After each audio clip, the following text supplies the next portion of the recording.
painting was small, no larger than a dinner plate, tucked between two towering bookshelves in a room she had no business entering. But there it was.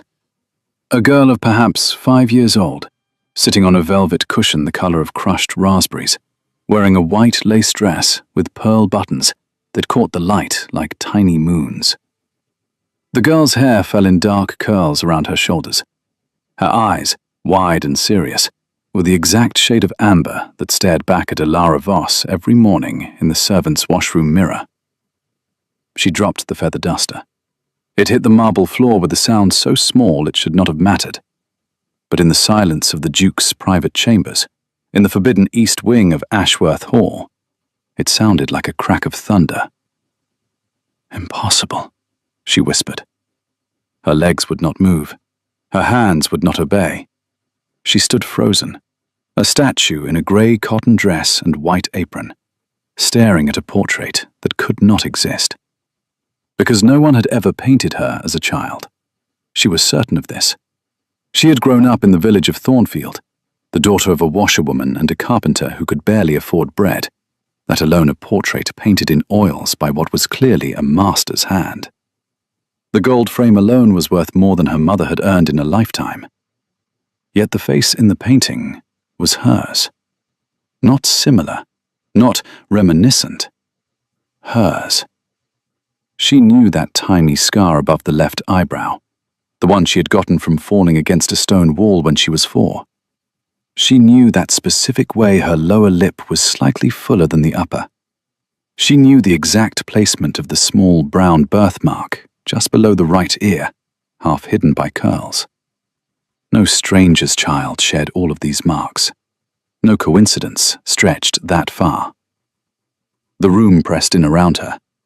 She became aware of its details as if seeing them for the first time, though she had cleaned this chamber every Thursday for the past 11 months. The heavy curtains of midnight blue velvet, always drawn against the light. The writing desk with its locked drawers. The shelves lined with books in languages she could not read. The faint smell of cedar and old leather, and something else, something sharper, like ink that had not yet dried. And now this painting, which she had never noticed before, because it had been hidden behind a panel that today, for the first time, stood slightly open. Someone had been here before her. Someone had opened that panel and left it ajar. Whether by accident or design she could not say, but the result was the same. She had seen what she was never meant to see. A floorboard groaned somewhere beyond the door. Ilara snatched up the feather duster, pressed it to her chest like a shield, and forced herself to breathe. 1 breath. 2. The footsteps in the corridor grew louder, then softer, then faded entirely. A servant passing, nothing more. She looked back at the painting. The girl in the portrait sat perfectly still, as painted children do, but there was something in her expression that was not stillness at all. It was patience, as if the child knew that someone would come eventually to find her here, as if she had been waiting. Ilara reached out. Her fingers trembled. She touched the edge of the gold frame and felt the cold bite of metal against her skin. Real. Solid. Not a dream and not a trick of the light. She tilted the painting gently, and there on the back, written in a hand so elegant it looked like calligraphy, were 2 words and a date. My Aurora. 1793. The year she was born. Her name was not Aurora. Her name was Ilara Voss. It had always been Ilara Voss. Her mother had told her so 1,000 times, had sung her to sleep with the name on her lips, had written it in the family Bible in careful, unpracticed letters. Ilara Catherine Voss, born the 7th of March, 1793, in the village of Thornfield, county of Ashworth. But the child in the painting was her, and the Duke of Ashworth, a man who had never once looked at her, never once spoken her name, never once acknowledged her existence beyond a curt nod when she delivered his morning tea, had kept this portrait hidden in his most private room for what appeared to be her entire life. She closed the panel. She picked up the duster. She finished cleaning the chamber with hands that shook so badly she knocked a brass candlestick from the mantel and had to catch it before it struck the floor. She replaced everything exactly as it had been. She checked the panel twice to make sure it was closed precisely as she had found it. Not quite flush, that thin, dark line of shadow still visible between wood and wall.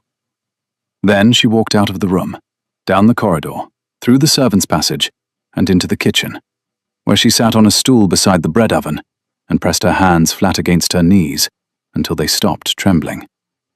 Mrs. Calloway, the head cook, looked up from a pot of something that smelled of onions and rosemary. She was a broad woman, with flour on her sleeves, and a face that had seen enough of life to recognize trouble when it walked through her kitchen door. "You look as though you have seen a ghost, girl." "I am fine, Mrs. Calloway." "You are the color of unbaked dough, and your eyes are the size of saucers. That is not fine. Sit, eat something. There is bread from this morning and butter in the crock." Elara ate. The bread was warm, and the butter was salted, and she tasted none of it. Her mind was in the east wing, behind a wooden panel, staring at a face she knew better than any face in the world. My Aurora. Who was Aurora? Who was she? The question settled into her chest like a stone dropped into deep water. It sank, and found no bottom. Ashworth Hall was the largest estate in the county, a sprawling monument to 300 years of the Ashworth family's power, ambition, and, if the village gossips were to be believed, their considerable capacity for secrets. The house itself was built of pale grey stone that turned silver in the rain and gold in the late afternoon light. It had 47 rooms, 12 fireplaces, a library that stretched the entire length of the west wing, and grounds that rolled out in every direction like a green sea, broken only by hedgerows, gardens, and a lake so still it looked like a mirror dropped from the sky. Elara had come to work here 11 months ago, in the autumn of 1811, when her mother's cough had turned into something that no amount of broth or prayer could fix. The medicine cost money, the doctor cost more, and the only place within walking distance that was hiring servants was Ashworth Hall. She had applied for the position of downstairs maid, the lowest rung on the household ladder, and had been interviewed by Mrs. Blackwood, the housekeeper, a woman whose spine appeared to be made of iron and whose eyes missed nothing. "Can you read?" Mrs. Blackwood had asked. "Yes, ma'am. My mother taught me." "Can you keep your mouth closed and your hands busy?" "Yes, ma'am." "Can you follow rules without asking why?" "Yes, ma'am." "Good. You will clean the rooms you are assigned. You will not touch what you are not instructed to touch. You will not speak to the Duke unless he speaks to you first, which he will not. You will not enter the East Wing without explicit permission from me. You will receive your wages on the 1st of each month. Is that clear?" "Yes, ma'am." And for 11 months, Elara had followed these rules. She had cleaned parlors and polished silver and scrubbed floors until her knees ached and her hands cracked from the cold water. She had been invisible, as a good maid was meant to be. A ghost in a grey dress, who moved through the grand rooms and left them gleaming and unchanged. The East Wing had been added to her duties only 6 weeks ago, when Mary, the upstairs maid who normally tended those rooms, had broken her ankle falling down the back staircase and been sent home to recover. Mrs. Blackwood had handed Elara the ring of keys with the expression of someone handing over a live coal. "The Duke's chambers are cleaned every Thursday between 10 and 11 in the morning while he rides. You will dust, sweep, and ensure the fire is laid. You will not open drawers, read papers, or linger. Am I understood?" "Yes, ma'am." And Elara had not opened drawers, or read papers, or lingered. Not until today.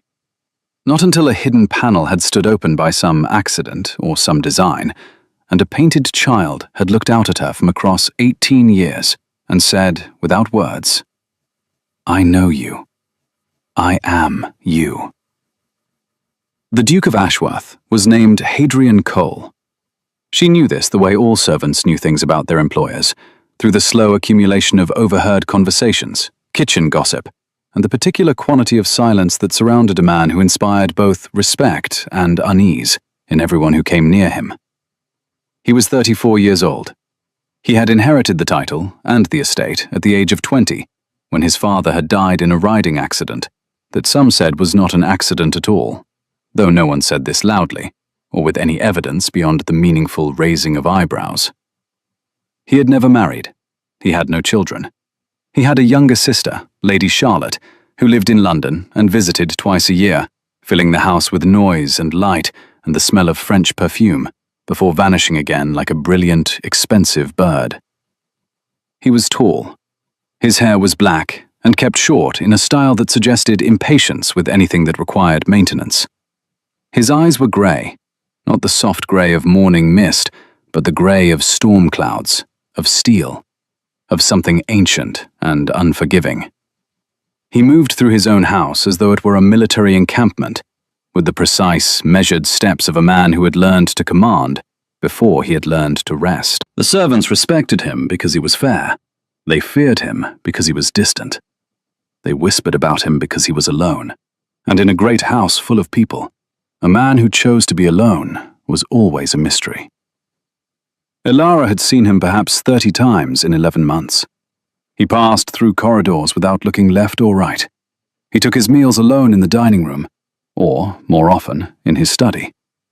He rode every morning at 10, regardless of weather, on a black horse named Solomon that was as silent and controlled as its master. He returned at 11, handed the reins to the stable boy without a word, and disappeared into the house. He had never spoken to her. He had never looked at her long enough for her to believe he knew her name. He was, to her, a figure made of distance and authority, as real and as unreachable as the stone walls of the house itself. And yet he kept a portrait of her as a child, hidden in his private room, inscribed with a name that was not hers, and a date that was her birth year. She could not make these two facts exist in the same world. That night, in the narrow bed she shared with Polly, the kitchen maid, in the servants' quarters on the 3rd floor, Ilara stared at the ceiling and did not sleep. Polly snored gently beside her, one arm flung out across the pillow, lost in the uncomplicated dreams of someone who had never found a portrait of themselves where no portrait should be. Ilara thought about her mother, Catherine Voss, née Hartley, a woman who had worked her hands raw every day of her life and still found the energy to teach her daughter to read by candlelight, using a Bible and a book of fairy tales that she guarded as though they were made of gold. Catherine, who was now propped up in bed in their small cottage in Thornfield, growing thinner by the week, her cough a constant companion that no amount of medicine seemed to quiet. Had her mother lied to her? The thought was a betrayal so sharp that Ilara flinched from it physically, turning on the thin mattress and pressing her face into the pillow. Catherine Voss did not lie.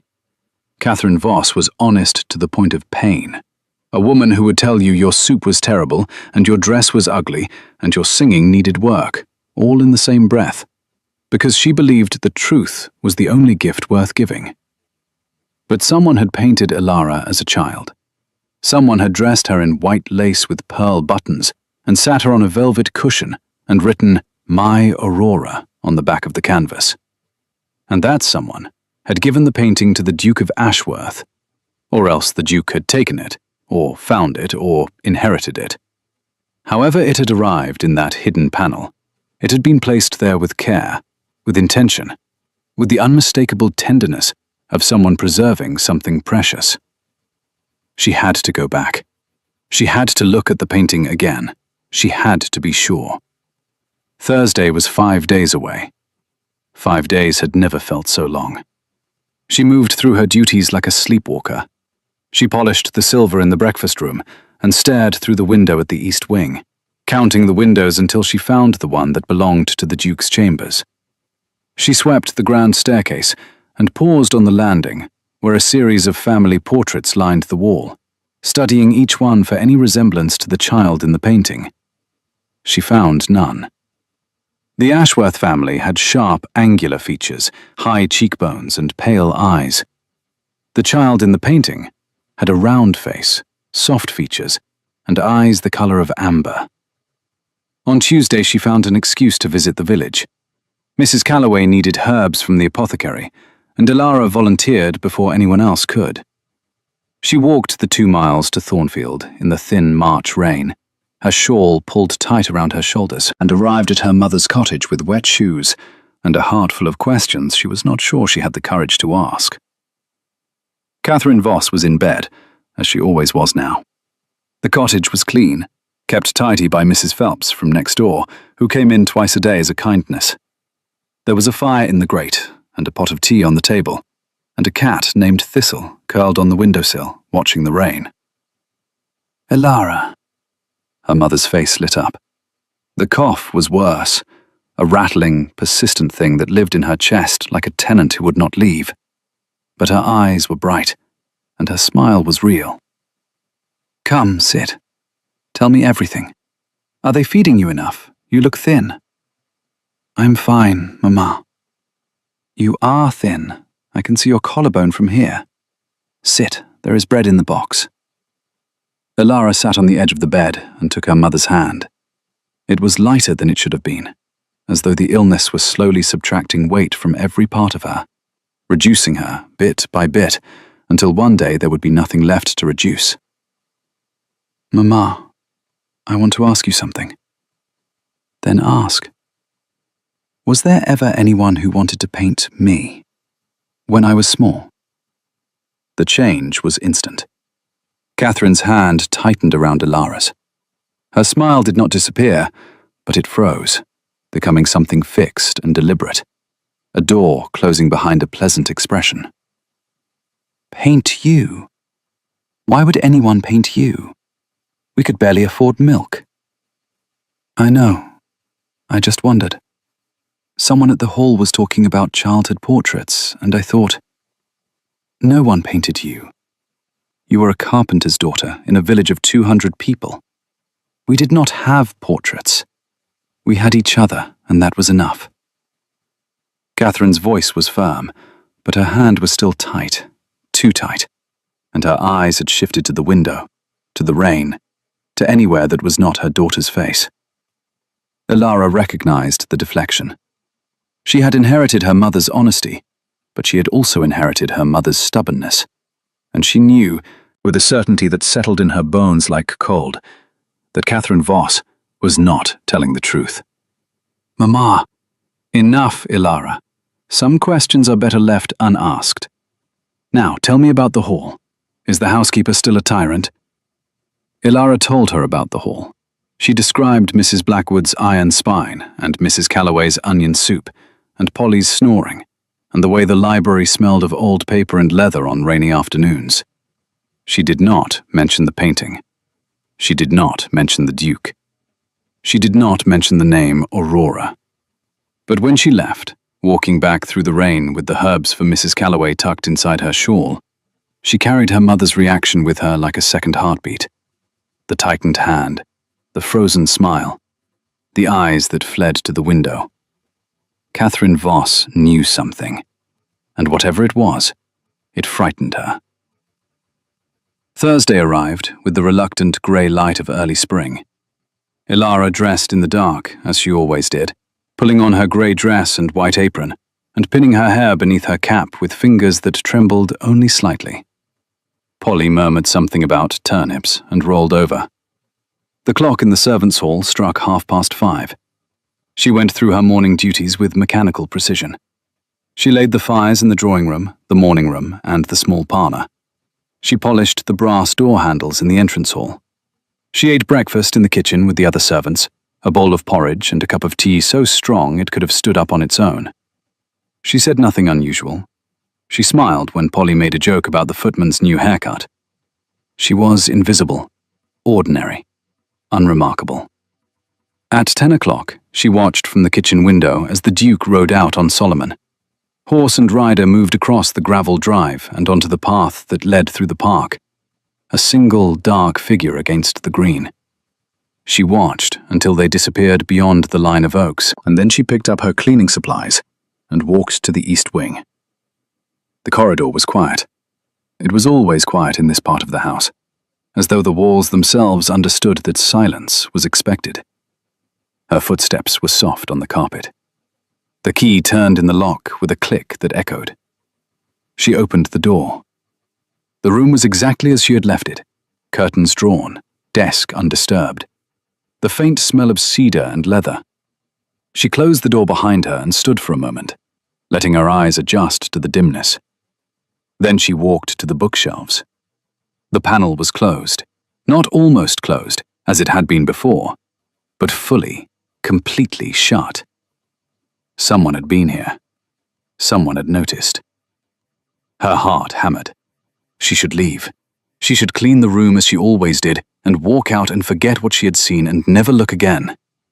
That was the safe choice. That was the choice a sensible person would make. Ilara Voss was sensible in almost every area of her life. She was sensible about money and food and sleep and the careful management of her mother's medicine. But she had never been sensible about the truth. The truth, in Ilara's experience, was the only thing worth being reckless for.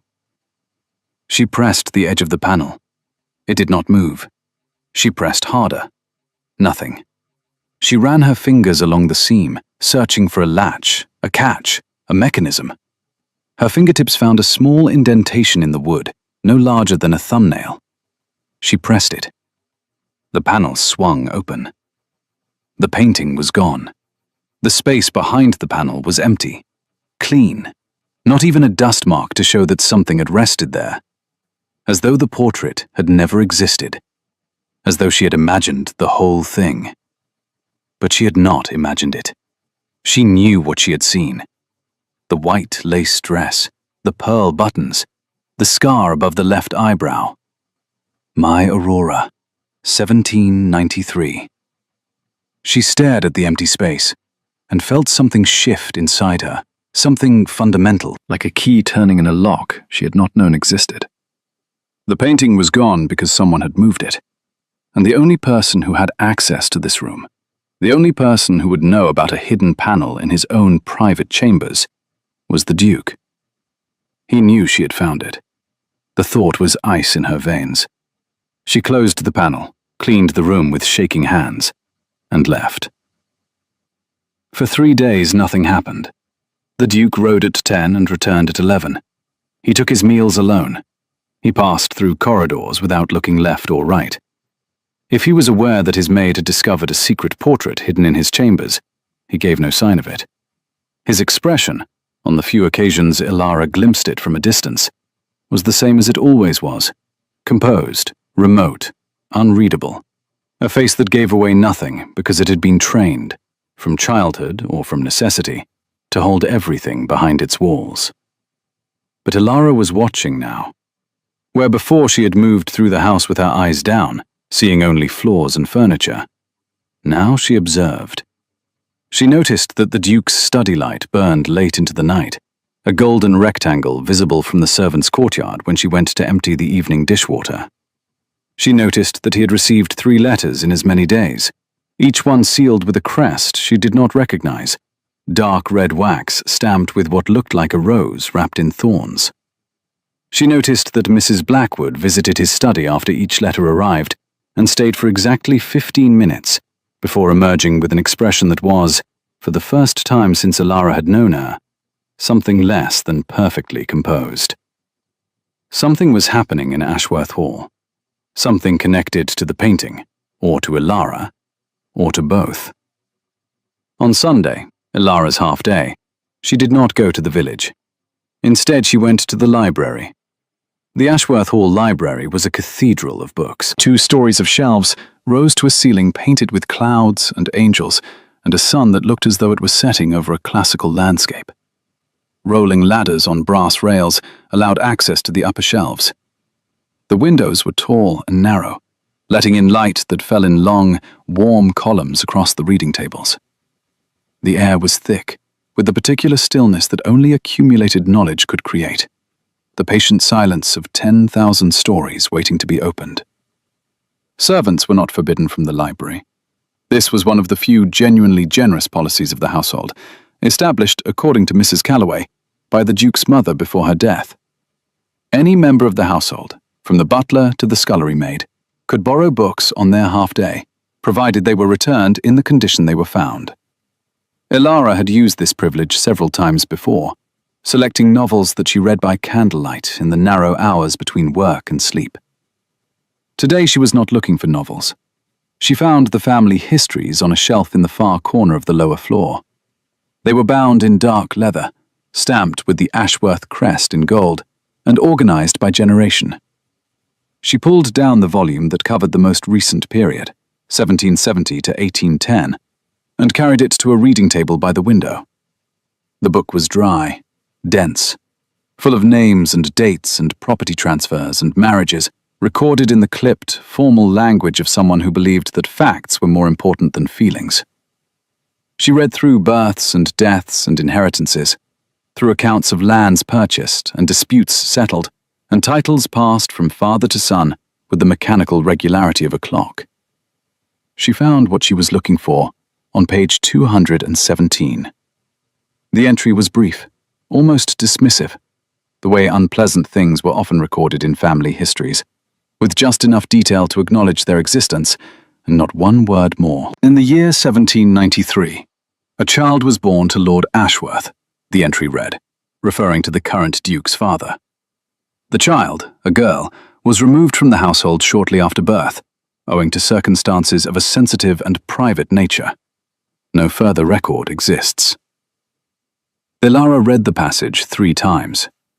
Each time the words meant the same thing, and each time the meaning felt larger, heavier, more impossible. A child, a girl, born in 1793, removed from the household, her birth year. She turned the page, looking for more, for any detail, any name, any explanation of what circumstances of a sensitive and private nature meant. There was nothing. The next entry concerned a land dispute with a neighboring estate. The girl had been mentioned once and then erased. A single sentence in 300 years of family history. Ilara closed the book. Her hands were steady now. The shaking had stopped, replaced by something colder and more certain. A clarity that felt less like understanding and more like the moment before a storm, when the air goes very still and the birds go quiet, and you know that whatever is coming cannot be stopped. She was returning the book to its shelf when she heard the door open. She turned. The Duke of Ashworth stood in the library doorway. For a moment, neither of them moved. He was still in his riding clothes, tall boots and a dark coat that made his shoulders look broader than they were. His hair was damp from the mist outside. His grey eyes found her, and for the first time in 11 months, they stayed. He looked at her. Not through her, not past her, not with the general, unfocused acknowledgement of a man whose house contained dozens of servants whose individual existence rarely registered. He looked at her the way you look at something you have been both dreading and expecting, with a recognition so deep it seemed to pull the air from the room. His gaze dropped to the shelf where her hand still rested on the spine of the family history. Something moved across his face, fast and unreadable, like a shadow passing behind glass. "You have found the book," he said. His voice was low and even, and revealed nothing. Ilara's throat was dry. Every rule she had been given, every instruction from Mrs. Blackwood about silence and invisibility, and not speaking unless spoken to, pressed against the inside of her chest. But he had spoken to her, and she had never been good at silence when the truth was on the line. "I found the painting first," she said. The words landed between them like a stone dropped into still water. She watched the ripples cross his face, the tightening of his jaw, the slight narrowing of his eyes, the way his hands, which had been loose at his sides, closed into fists, and then deliberately, carefully, opened again. "Yes," he said. "I know." "Who is Aurora?" The question hung in the air. The library was so quiet she could hear the clock on the mantelpiece ticking. each second a small, precise hammer blow against the silence. The Duke did not answer immediately. He stepped into the room and closed the door behind him, a gesture that should have frightened her. Being enclosed in a room with a man who held absolute power over her employment, her income, her mother's medicine. But she was not frightened. She was something beyond fear now, in that open, exposed place where the need to know outweighs every other instinct. He walked to the window. He stood with his back to her, looking out at the grounds, at the grey March sky and the bare trees, and the lake that reflected nothing today but clouds. Aurora, he said, and the name sounded different in his mouth than it had looked on the back of the painting.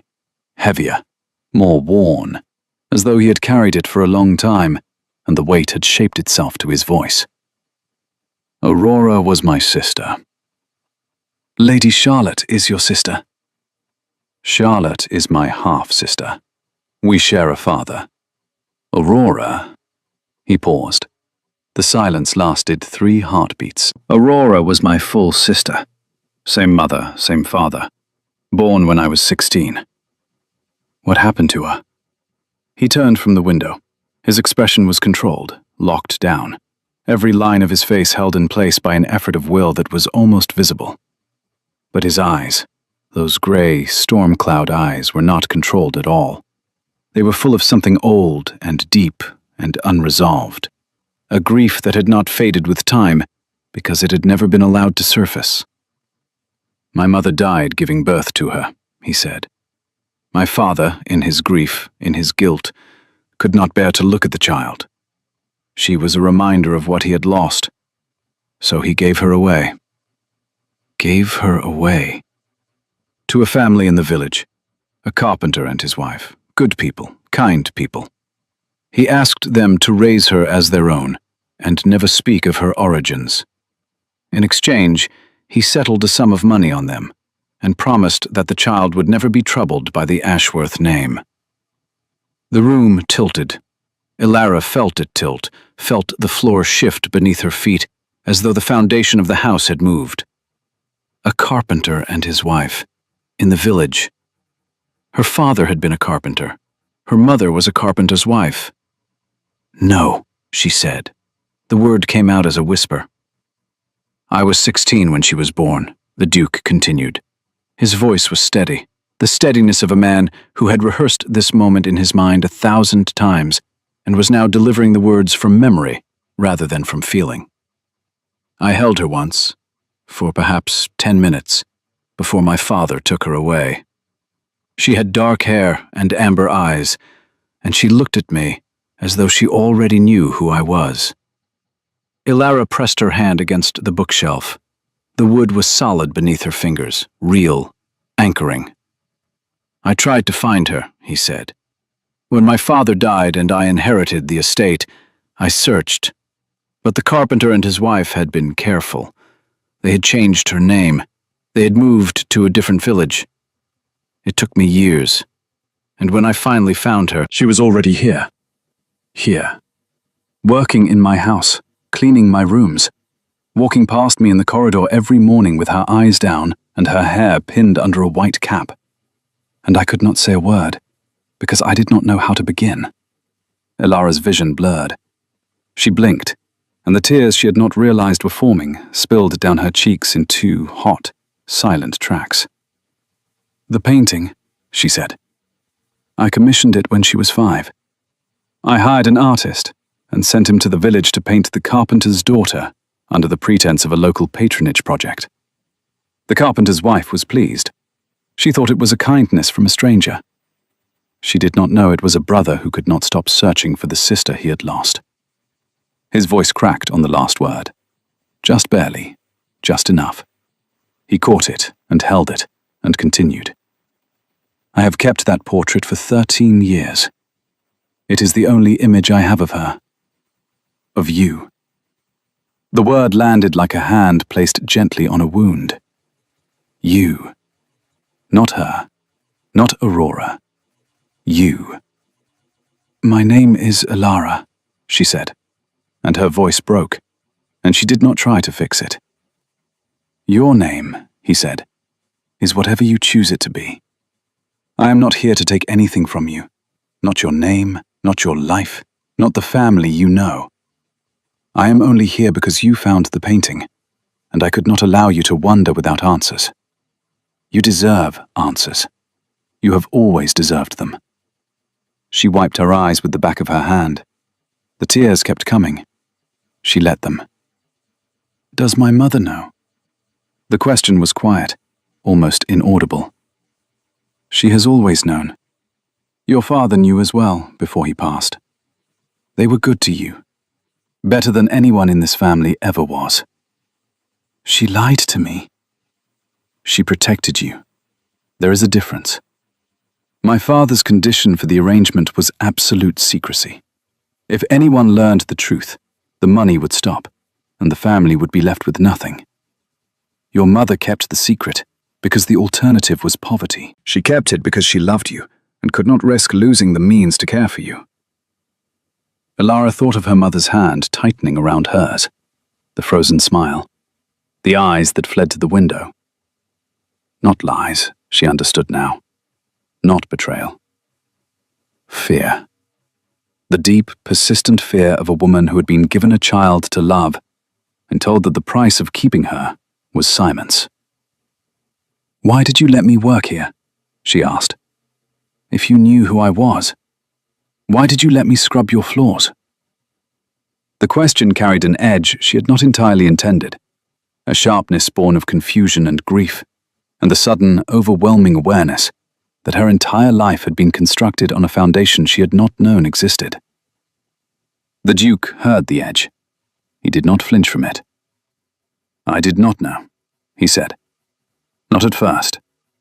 When you arrived, I saw the name Elara Voss on the household register and thought nothing of it. I did not see your face until 3 weeks after you began. You were laying a fire in the morning room, and you looked up as I passed, and I—" He stopped. For the first time, his composure did not merely crack, but gave way entirely. For one moment, his face open and unguarded, and full of a pain so vivid it was almost physical. "I saw my mother." The words fell into the silence of the library and stayed there, suspended, glowing faintly like embers in a dark room. "You have her face," he said quietly. "Her exact face. The same eyes, the same expression, the same way of looking at a person as though you can see straight through to the truth of them. When I saw you in the morning room, it was as though 20 years had dissolved, and she was standing in front of me again." "But you never said anything." "What could I have said? You were a maid in my household. I was your employer. Any approach would have been misunderstood. Any explanation would have upended your life. I told myself I would find the right moment. I told myself I would wait until I was certain, until I had all the facts arranged, and all the legal matters settled, and every possible question answered before I spoke." He exhaled, a sound that was almost a laugh, but sadder. "I am still waiting. The moment has not arrived. You simply arrived before it did." Elara stood in the column of window light, tears drying on her cheeks, and looked at the man who was, if everything he said was true, her brother.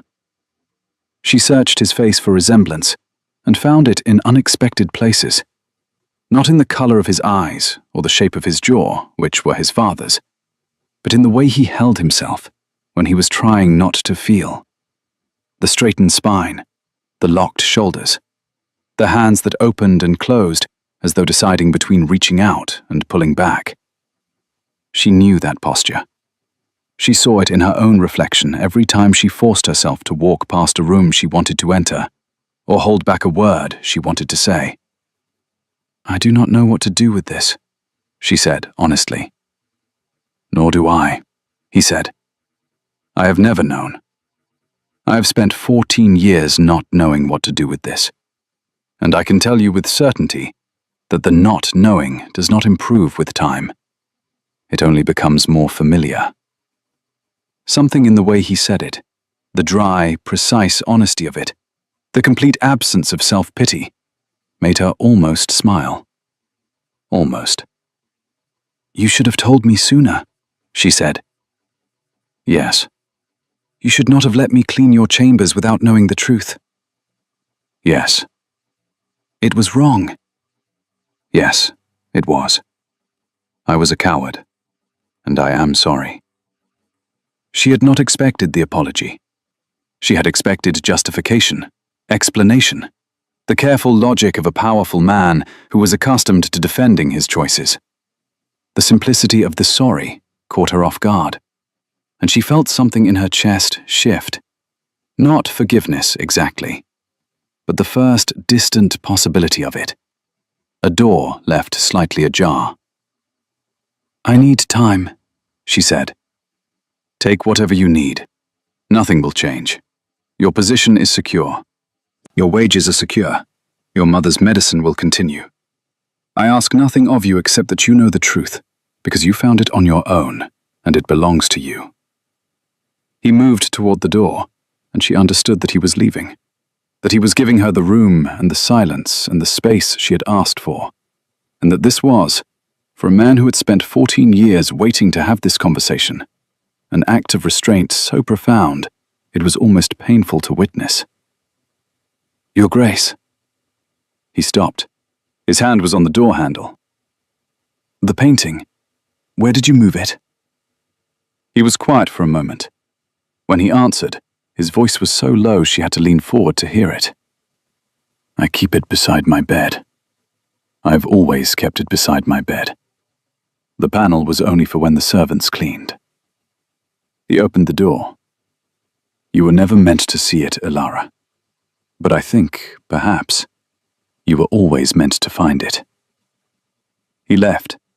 The door closed. The library returned to its patient silence. 10,000 books waiting on their shelves, holding their stories inside their covers, like secrets they were ready to release the moment someone asked.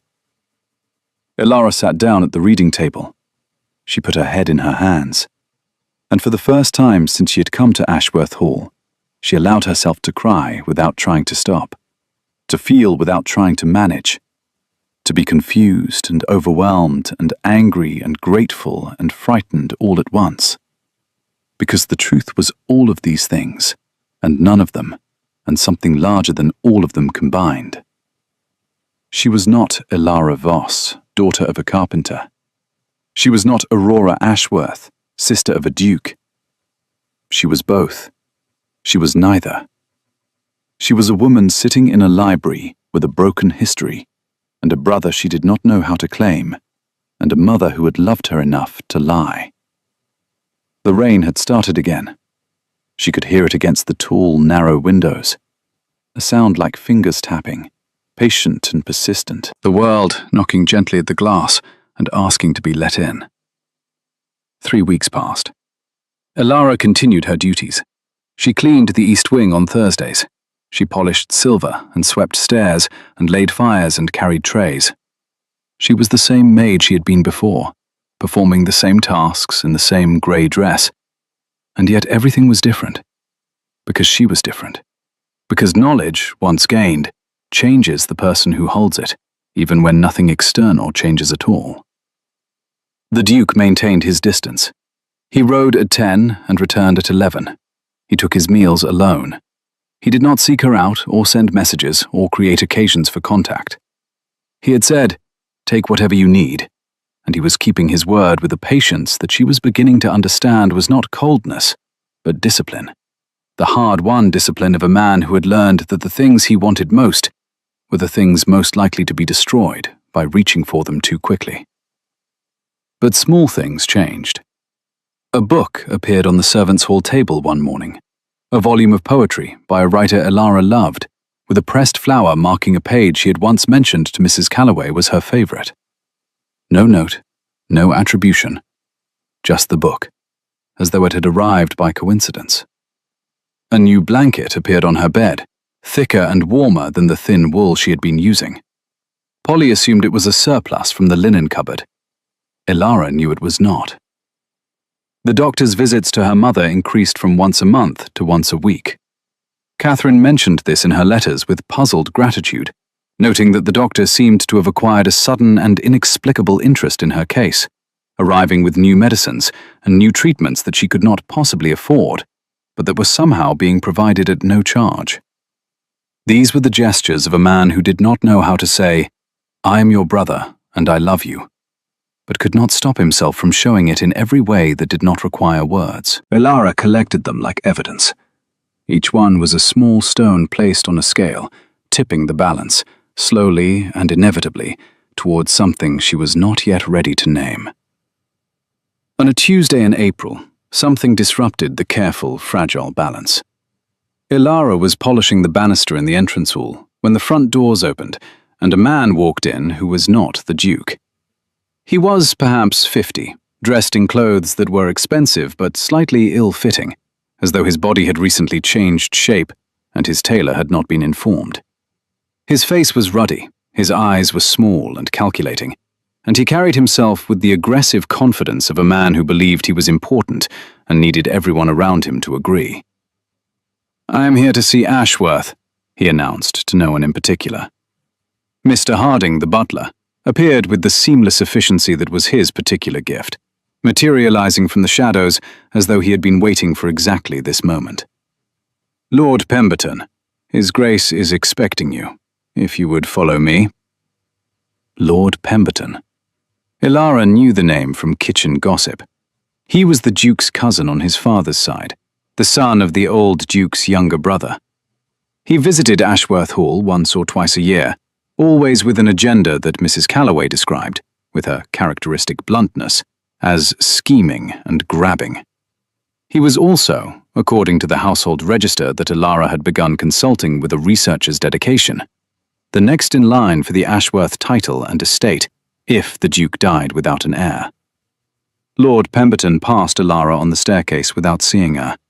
She was invisible to him, as maids were invisible to most visitors, a piece of the furniture that happened to be holding a polishing cloth. But as he passed, she caught a fragment of a muttered conversation between him and a second man who had entered behind him, a thin, sharp-featured individual with ink-stained fingers who carried a leather case full of documents. "The claim is solid if we can prove the girl exists. A living, legitimate daughter changes the inheritance entirely."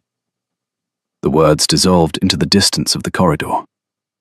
Elara stood on the staircase, polishing cloth in hand, and felt the bottom drop out of her stomach. A living, legitimate daughter changes the inheritance entirely. They were talking about her. She did not know how she knew this. She had no proof, no evidence, nothing but a fragment of a sentence overheard on a staircase. But the certainty was absolute. The kind of knowing that lives in the body rather than the mind, below thought, below reason, in the place where instinct and truth are the same thing. Someone else knew about Aurora, and they were here to use that knowledge. She found Mrs. Calloway in the kitchen. The cook was engaged in the violent preparation of a roast, attacking the meat with a cleaver as though it had personally offended her. Elara sat on her usual stool by the bread oven and waited until the violence subsided. "Mrs. Calloway, Lord Pemberton." "That vulture." The cleaver came down with particular force. "What about him?" "He brought a man with him, thin, ink on his fingers, carrying documents." "That will be Mr. Greaves, his solicitor, a weasel in human clothing. They arrived together like bad weather." Mrs. Calloway wiped her hands on her apron and looked at Elara with the shrewd, assessing gaze that she usually reserved for ingredients she suspected of being past their best. "Why do you ask?" "I overheard something on the staircase." Servants who overhear things on staircases usually wish they had not. "He said something about a claim, about a girl, about the inheritance." Mrs. Calloway went very still. The cleaver rested on the cutting board. The kitchen, which was usually a place of noise and steam and the comfortable chaos of meal preparation, seemed to hold its breath. "You had better tell me exactly what you heard, child." Ilara told her. When she finished, Mrs. Calloway sat down heavily on the stool opposite, an event so unprecedented that Polly, who was peeling potatoes at the far end of the table, stopped mid-peel and stared. "I was afraid of this," Mrs. Calloway said quietly. "I have worked in this house for 23 years. I was here when the old Duke made his arrangements. I was here when the baby was taken away in the night. And I have watched Lord Pemberton circle this estate like a crow on a fence post ever since, waiting for his chance." "You knew," Ilara said, "about Aurora." "I knew. Mrs. Blackwood knows. Mr. Harding knows. The three of us have kept the secret since before you were born, because the Duke asked us to, and because we are loyal to this house, not to the name on the deed, but to the people in it." She looked at Ilara with an expression that was tender and fierce in equal measure. "Including you, child. Especially you. What does Pemberton want? What he has always wanted. The estate, the title, the money. Ashworth has no legitimate male heir. When he dies, the title passes to Pemberton. That has been the arrangement for 14 years, and Pemberton has been counting on it, spending against it, making promises to creditors based on an inheritance he considers guaranteed. But if there is a daughter, if there is a legitimate daughter of the old Duke, and if that daughter can be proven to exist, and if she is acknowledged by the family, then the inheritance becomes complicated. Under the specific terms of the Ashworth Charter, which is unusual for its time, the estate itself, not the title, but the land and the house and the income, can pass to a female heir in the absence of a male one. The old Duke's father established this provision. He had 3 daughters before he had a son, and wanted to ensure they would be provided for. "So, if I am who the Duke says I am, then you are the heir to Ashworth Hall. Not the title. The title dies with the Duke if he has no sons. But the house, the land, the income from the tenants, all of it would pass to you, rather than to Pemberton." The kitchen was quiet. Polly had given up all pretense of potato peeling, and was watching the conversation with her mouth open. Mrs. Calloway shot her a look that could have curdled milk, and Polly returned to her potatoes with sudden and conspicuous dedication. "Pemberton has found out," Ilara said. "It seems so. The question is how, and what he intends to do about it." "He said the claim is solid if he can prove the girl exists." "Then he is working to prove it, which means he will be looking for records. Birth records, baptismal records, the arrangement documents between the old Duke and your parents. If those documents still exist, and if Pemberton can get his hands on them, he will try to use them." "Use them how?" Mrs. Calloway's expression darkened. "To challenge, to contest, to argue that the daughter was born out of legitimate marriage and should have been raised in the family, and that her concealment was a fraud upon the estate. If he can prove fraud, he can argue that the entire inheritance structure is compromised, and that the estate should be administered by the courts, which in practice means administered by whoever has the best solicitor, which is Pemberton." She paused. "Or, alternatively, he will try to control you." "Control me?" "If you are the heir, then whoever controls you controls the estate. You are 18 years old, unmarried, a maid, with no connections and no education in the law. If Pemberton can position himself as your guardian, your advisor, your benefactor, he achieves the same result as inheriting directly. He gets the estate without the inconvenience of waiting for the Duke to die." Ilara felt cold. Not the cold of winter or of stone floors, but the cold of understanding, the particular chill that comes from realizing that you are not merely a person with a secret, but a piece on a board in a game you did not know was being played. "I need to speak to the Duke," she said. "Yes," said Mrs. Calloway. "You do, and quickly, before Pemberton speaks to you first." She found him in the stables. This surprised her, because the Duke was never in the stables at this hour. He rode in the morning, and the horse was put away by noon, and the stables were left to the grooms and the stable boys, and the particular quiet of large animals at rest.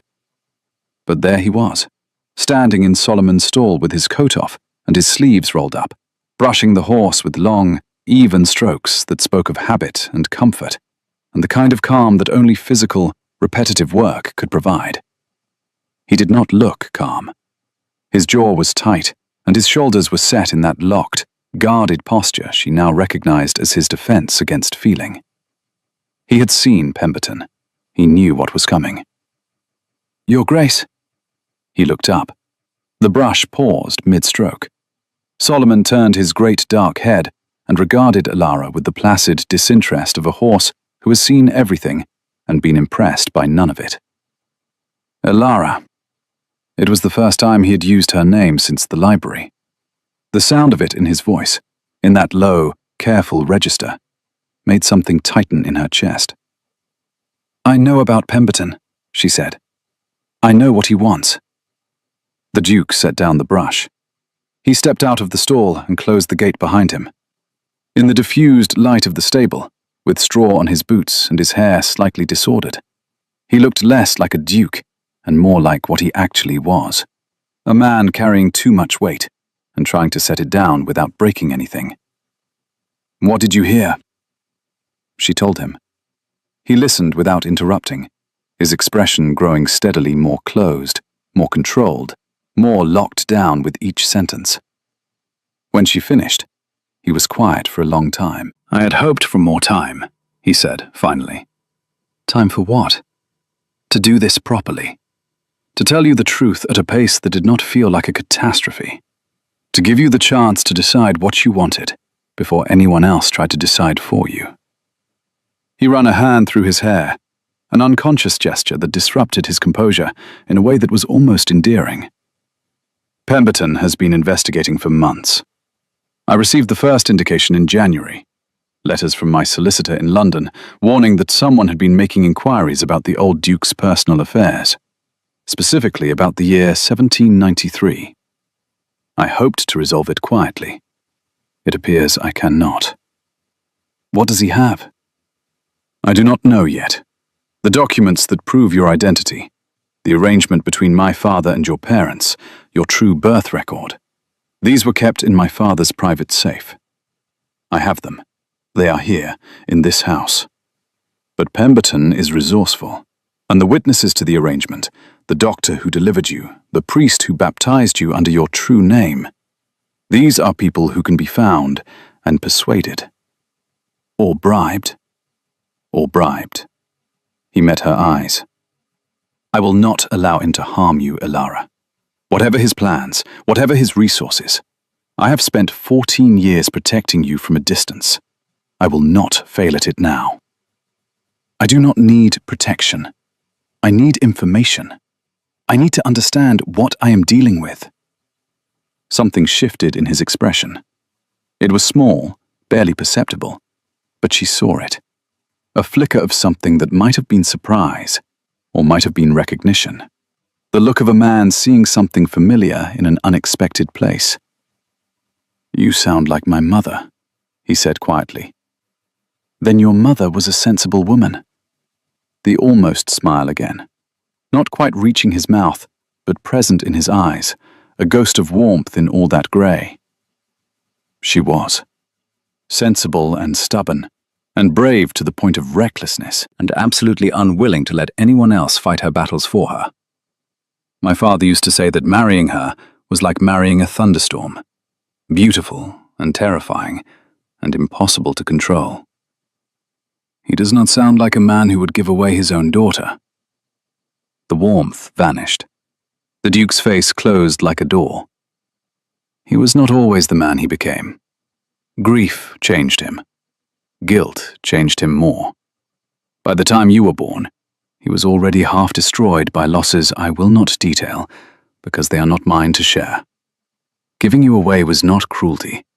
It was the act of a man who believed he would damage everything he touched, and wanted to spare at least one person from the wreckage. That is not his decision to make. No, it was not. And I have been angry about it for every day of my life since. But being angry at a dead man is an exhausting occupation. and I have found that it is more useful to focus on what can still be changed. What can be changed? He leaned against the stable door. Solomon huffed behind him, a warm breath that stirred the straw at their feet. The late afternoon light came through the high windows in golden shafts, catching dust motes and the faint steam of the horse's body, creating an atmosphere that was warm and close and unexpectedly intimate, as though the stable had become a confessional. "Everything," he said, "if you wanted to.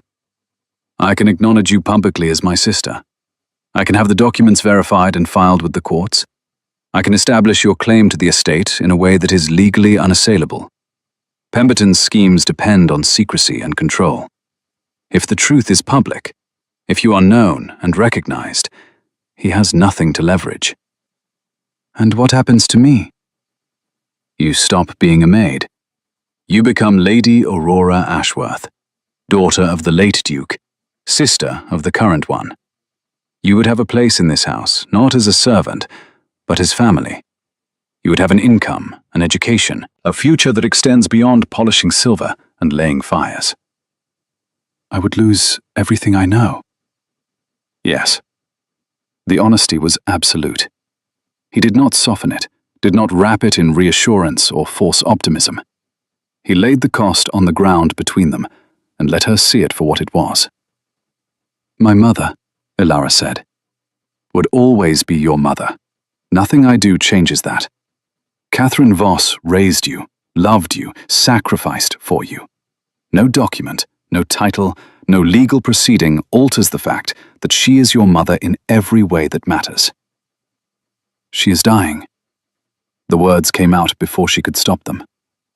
They hung in the stable air, raw and undecorated, a truth she had been carrying for months and had never said aloud to anyone.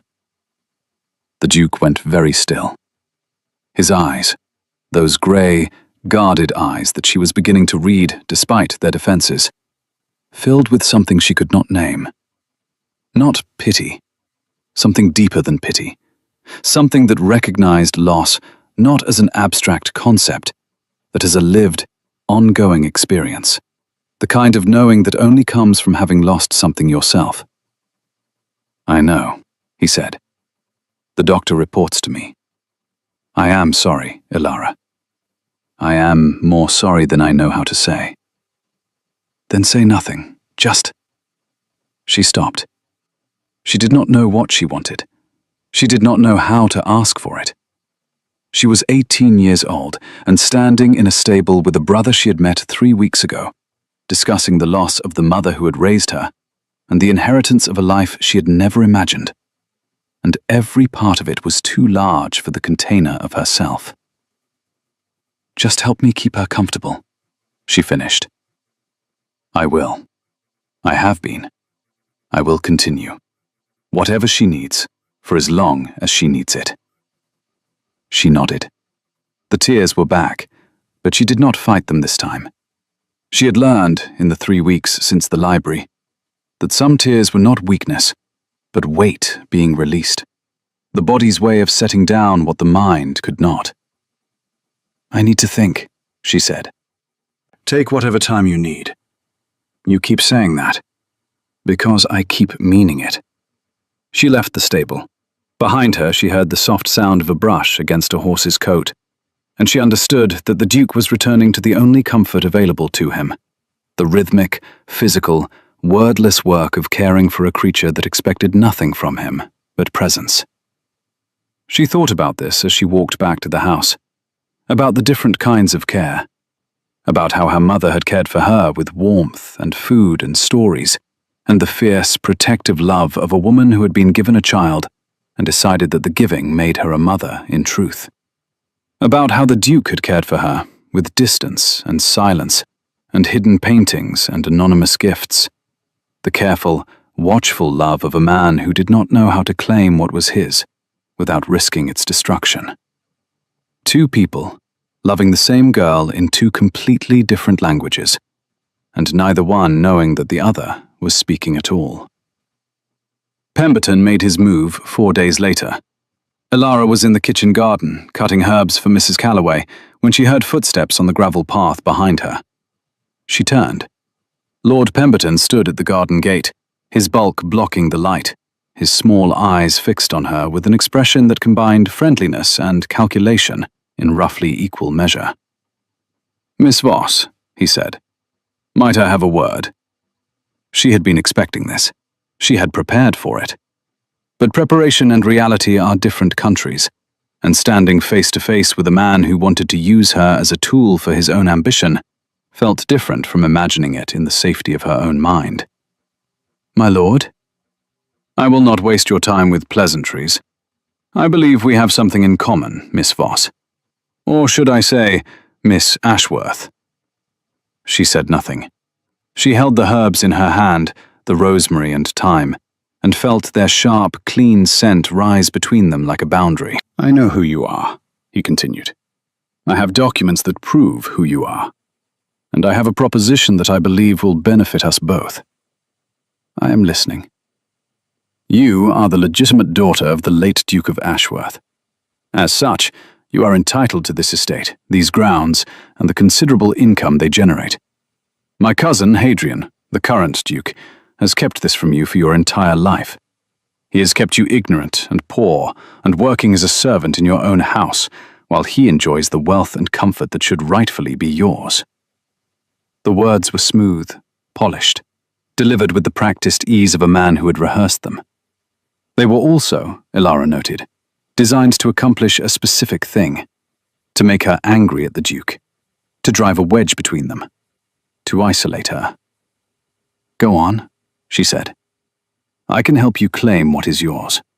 I have the legal expertise, the connections, and the resources to mount a challenge that will succeed. In exchange, I ask only for a modest arrangement. A partnership, if you will.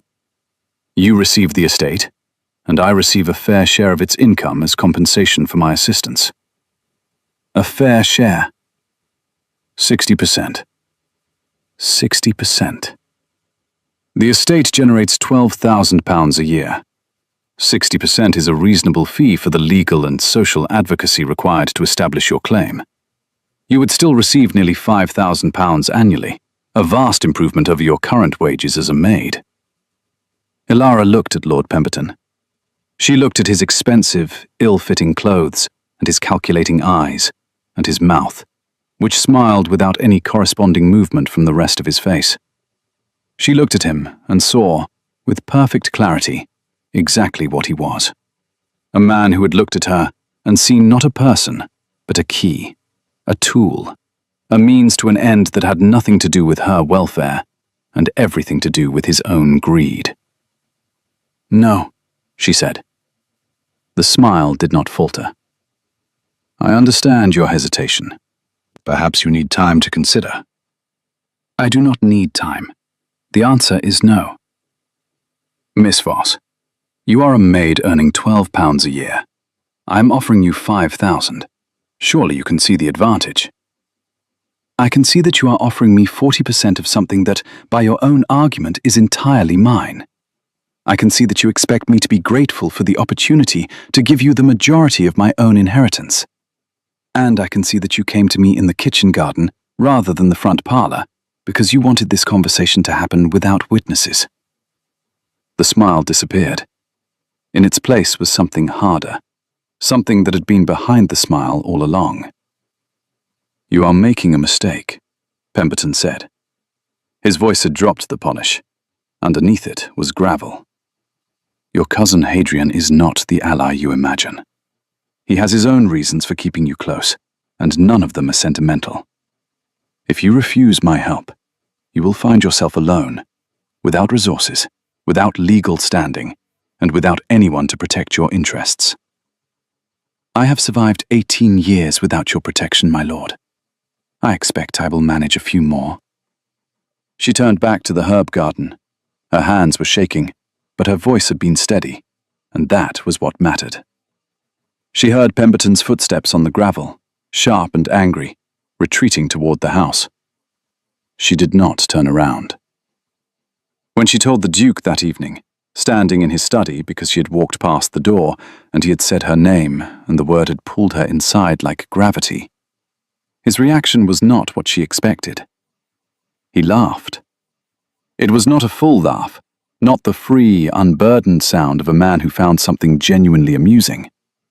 It was brief and sharp, and carried more relief than humor. But it was real, and it transformed his face for one instant from stone to something living and warm. 60%, he said. 60%. He is more audacious than I gave him credit for. He is also more dangerous. He does not take rejection well. No, he does not. The laugh faded. The Duke sat behind his desk, his hands flat on the surface, and looked at Elara with an expression that was serious and searching, and full of a question he seemed to be asking himself rather than her. You turned him down? Of course I turned him down. He offered you £5,000 a year. He offered me a cage with a higher ceiling. It is still a cage. That look again. The one she had seen in the stable. Surprise, recognition, the collision of the familiar and the unexpected. He was seeing his mother in her again, she realized.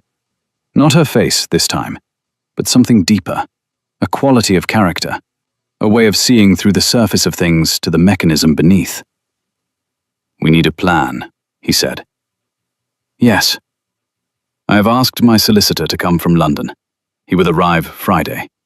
In the meantime, I need you to do something that will require considerable courage, and that you may not want to do.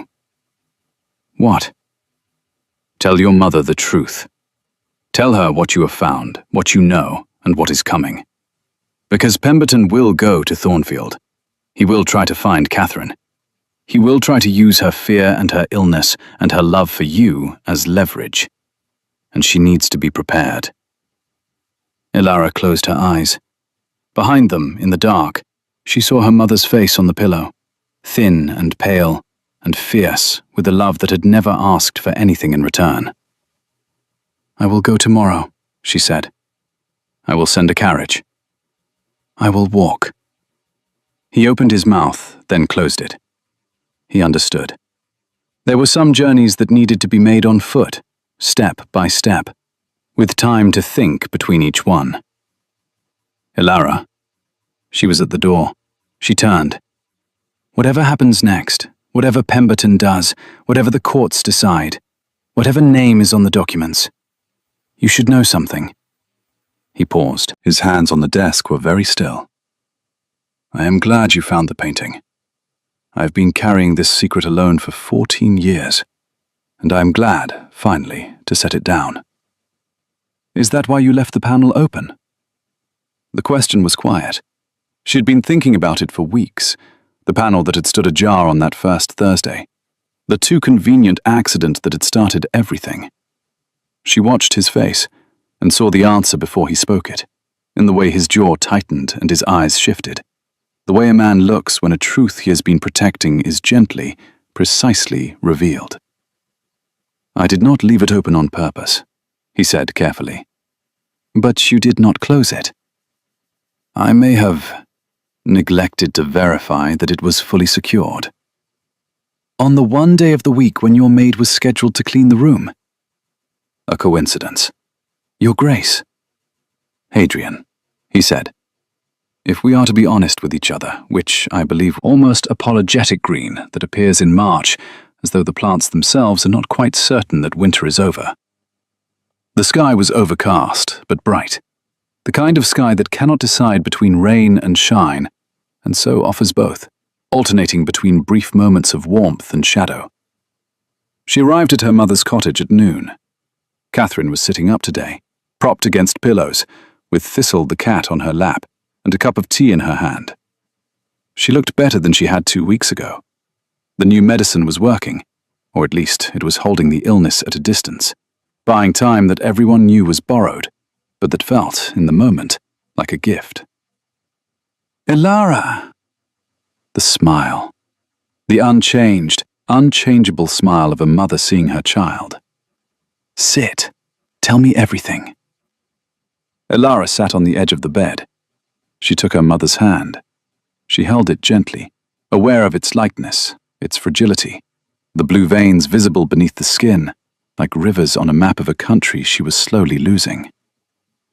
"Mama," she said, "I need to tell you something. And I need you to tell me something. And both of these things are going to be difficult." Catherine's hand tightened.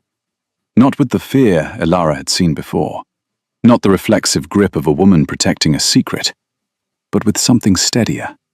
Resolution. The expression of a woman who has been waiting for a conversation for 18 years and has finally accepted that it has arrived. "You know," Catherine said. It was not a question. "I know." Catherine closed her eyes. When she opened them, they were bright with tears, but her voice was clear. "Then sit close, my love, and let me tell you everything." The story Catherine told was not the same story the Duke had told. Not because either was lying, but because a story changes depending on where you stand when you tell it. From the Duke's position, the story was about a brother who lost a sister. From Catherine's position, it was about a woman who gained a daughter. She and Thomas Foss had been married for 6 years without children. They had wanted them desperately, had prayed for them, had consulted doctors and midwives, and even, in a moment of desperation, a traveling woman who sold herbs and charms from a cart. Nothing had worked. Catherine had begun to accept, with the quiet grief that accompanies the slow death of a hope, that she would never be a mother. Then, one night in March, a carriage had arrived at their door. Inside was a man Catherine recognized as the personal secretary to the Duke of Ashworth. He carried a bundle in his arms. The bundle was a baby girl, 3 days old, with dark hair and amber eyes, and a cry that filled the small cottage like music. The secretary explained the arrangement. The child was the Duke's daughter. The Duke wished the child to be raised in secrecy by a good family, away from the estate. In exchange, the family would receive a sum of money, paid annually, sufficient to provide for the child's needs. The conditions were absolute. The child must never know her origins. The family must never contact the Duke. The child's name must be changed. The arrangement must never be spoken of to anyone, under any circumstances, for as long as any party to it lived. Catherine had looked at the baby. The baby had looked at Catherine. And in that exchange of gazes, in that moment of mutual recognition between a woman who wanted a child and a child who needed a mother, the decision was made. They named her Elara, after a character in a story that Catherine's grandmother had told her as a child. A girl who found her way home through a forest of impossible darkness by following the sound of her own name. "I did not lie to you," Catherine said. Her voice was thick with tears, but steady with conviction. "You are my daughter. You have always been my daughter. The fact that someone else gave birth to you does not change what I know in my heart, which is that you were meant to be mine. You were brought to me in the night like a miracle, and I've loved you every moment of every day since, and I will love you every moment of every day that remains. And if I lied about one thing, I never lied about that." Elara could not speak. The tears on her cheeks were hot and constant, and she did not wipe them. She held her mother's hand, this woman who had lied and sacrificed and loved in equal measure, and felt the world rearrange itself around a new understanding. "I am not angry," she said, when she could say anything at all. "I thought I would be angry, and I am not. You have every right to be. I have every right, but I am not. You kept me safe. You kept me loved. You kept me whole. And now I need you to trust me, because there are people who want to use this secret to take something that does not belong to them, and I'm going to need your help to stop them." Catherine listened as Elara explained. About Pemberton, about the inheritance, about the Duke, Hadrian, the brother she was only beginning to know. Catherine listened with the focused attention of a woman who had spent 18 years preparing for a storm she had always known was coming. "What do you need from me?" Catherine asked when Ilara finished. "The documents. The ones from the arrangement. The secretary must have given you something." Catherine was quiet. Then she reached beneath her pillow, a gesture so practiced it was almost casual, and withdrew a small leather pouch, soft with age, tied with a ribbon that had once been blue, but had faded to the color of a winter sky. "I have kept this under my pillow since the night you arrived," she said. 18 years. I sleep on it every night. It is the proof of where you came from, and I have guarded it because I always knew that someone, someday, would come looking for it." Ilara opened the pouch. Inside was a single sheet of paper, folded twice, sealed with dark red wax stamped with a rose wrapped in thorns, the Ashworth family crest. She broke the seal and unfolded the paper, and there, in the same elegant handwriting she had seen on the back of the painting, was the record of the arrangement. The old Duke's signature, Catherine and Thomas Voss's signatures, the date, and the name of the child. Aurora Catherine Ashworth. Catherine, her mother's name, given to her by a father who, even in his grief, had wanted the woman who would raise his daughter to leave her mark on the child's identity. Ilara folded the paper and placed it back in the pouch. She held it in her hand and felt its weight, so slight physically, so immense in every other way. "Thank you, Mama." "Go," Catherine said. "Go and do whatever needs to be done. And come back to me when it is finished." "I will always come back to you." "I know. That is why I was never afraid of losing you. I knew, from the very first night, that you were the kind of person who comes back." The solicitor arrived from London on Friday, as promised. His name was Mr. Whitfield, a quiet, precise man with spectacles and an air of competence so thorough it was almost visible, surrounding him like a personal atmosphere. He set up in the Duke's study, with documents and correspondence, and a pot of tea that Mrs. Calloway replenished every 2 hours without being asked. Ilara sat in the study, at the Duke's invitation, and listened as Mr. Whitfield laid out the legal landscape, with the clear, methodical care of a man who believed that the law, properly understood, was the most powerful tool in existence. The situation was this. The Ashworth Estate Charter, written in 1692, allowed for female inheritance of the estate's property and income in the absence of a direct male heir. This was unusual, but not unprecedented. The title itself could not pass to a woman, but the house, the lands, and the income could. If Ilara's identity was established and acknowledged, she would become the legal heir to the estate, superseding Lord Pemberton's claim. Pemberton's strategy, Mr. Whitfield believed, was twofold. First, he would attempt to prove that Ilara's birth was not legitimate, arguing that the old Duke had never formally recognized her. Second, and more dangerously, he would argue that the concealment of her existence constituted a fraud upon the estate, which would allow him to petition the courts for control of the property as the next eligible male relative. "The first argument is weak," Mr. Whitfield said, adjusting his spectacles. "The arrangement document, signed by the old Duke, constitutes formal recognition. The second argument is stronger, because fraud upon an estate is a serious matter, and courts take it seriously. However, the fraud argument depends on demonstrating that the concealment was done to deprive someone of a rightful claim. Since the concealment was done at the request of the old Duke himself, the argument collapses. You cannot defraud yourself." "Can Pemberton argue that the current Duke committed fraud by continuing the concealment?" Ilara asked. Mr. Whitfield looked at her over his spectacles, with an expression of mild surprise and considerable approval. "He can argue it. He will argue it. And it is the most dangerous element of his strategy, because the current Duke did, in fact, continue the concealment after inheriting the estate and discovering the truth. A court might ask why.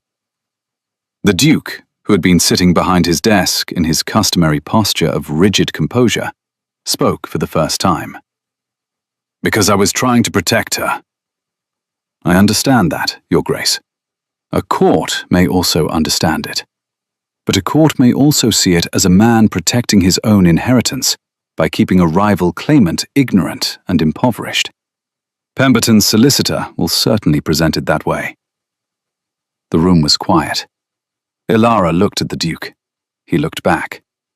In his eyes, she saw the ghost of the fear he had described in the stable, the fear of damaging what he loved by reaching for it. Then we do not let them present it that way, Ilara said. We get ahead of it. We acknowledge the truth, publicly, voluntarily, before Pemberton can file anything. If the Duke comes forward on his own, it is not concealment. It is a private family matter, being resolved in its own time. Mr. Whitfield smiled.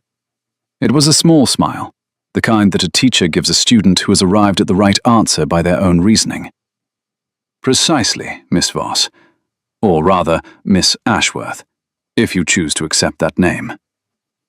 She looked at the Duke. He looked at her. The question was there, the same question that had been there since the library, the central question of this entire, extraordinary, impossible, life-altering month. Will you claim this? Will you claim me? I am going to need time to decide about the name, she said. Of course. But I will accept the truth. Publicly. On one condition. Name it. I do not want to stop being a maid. The Duke blinked. Mr. Whitfield's eyebrows rose to a height that seemed architecturally impossible. Not forever, Ilara continued. But I do not want to wake up tomorrow in a different bedroom, wearing different clothes, and pretending to be someone I have not yet figured out how to be. I want to keep my duties, at least for now. I want to keep my room, at least for now. I want the truth to be public, but I want my life to change at my own pace, not at Pemberton's pace, and not at the court's pace. I have spent 18 years being Ilara Voss. I cannot become Aurora Ashworth overnight. The transition needs to be mine. The Duke was quiet for a long time. When he spoke, his voice was rough. You are remarkable. I am practical. There is a difference. In my experience, the two are the same thing. He extended his hand across the desk. It was the first time he had offered her a gesture of physical connection, the first time he had reached across the distance he had maintained since their first conversation in the library. His hand was steady. His eyes were not. She took it. His grip was warm and firm, and she felt, in the contact, the echo of 1,000 gestures he had wanted to make and had denied himself. Every time he had passed her in the corridor and wanted to stop. Every time he had seen her carrying firewood and wanted to take it from her. Every time he had heard her voice through a closed door and wanted to open it.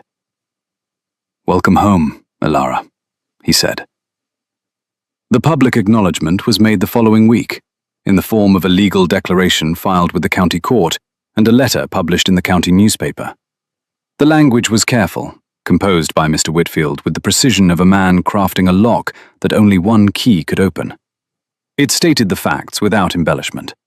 That Ilara Catherine Voss, née Aurora Catherine Ashworth, was the legitimate daughter of the late Duke of Ashworth, that her existence had been concealed at her father's request, and that the current Duke, upon confirmation of her identity, wished to acknowledge her publicly and formally as his sister and as a member of the Ashworth family.